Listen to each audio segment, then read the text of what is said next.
OSS ఫర్టిలిటీలో అమ్మ నాన్నలకి personalise treatment ఇచ్చారు. In the good hands of science. Mummy daddy అవ్వాలంటే OSS కి కాల్ చేయండి. గౌతులచ్చిన విగ్రహావిష్కరణలో జోగి రమేష్ పాల్గొనడంపై వివరణ ఇచ్చారు ఆర్టీసీ చైర్మన్ కొనకళ్ళ నారాయణ. టీడీపీని కించపరిచిన వ్యక్తి హాజరు కావడంతో అసహ్యం కలిగిందని అన్నారాయన. రాబోయే రోజుల్లో ఏదైనా కార్యక్రమంలో పాల్గొనేటప్పుడు ఎవరెవరు వస్తున్నారన్నది తెలుసుకుని వెళ్తామన్నారు కొనకళ్ళ సత్యనారాయణ. రాజకీయ ప్రత్యర్థి జోగి రమేష్ బాబు ఇది సోషల్ మీడియాలో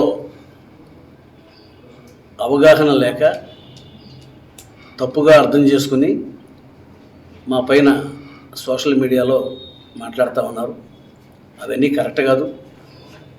జోగి రమేష్ని మేము ఆహ్వానించలేదు. అది ఆహ్వాన సంఘం వాళ్ళు ఎవరన్నా వైసీపీ వాళ్ళు చేసిన పని అయి ఉంటుంది. అది మమ్మల్ని మాత్రం పిలిచారు. మేము ఆహ్వానితులుగా వెళ్ళాము. ఇలా కార్యక్రమాన్ని పూర్తి చేసి వచ్చాం. అక్కడ జోగి రమేష్తో కలిసి ఆ కార్యక్రమంలో పాల్గొన్నందుకు నాకు చాలా ఇబ్బంది అనిపించింది. అయిష్టంగానే పాల్గొన్నాం. తప్పని పరిస్థితిలో లచ్చన్న గారి విగ్రహావిష్కరణకి అంతరాయం కలగకూడదని చెప్పి మేము పాల్గొని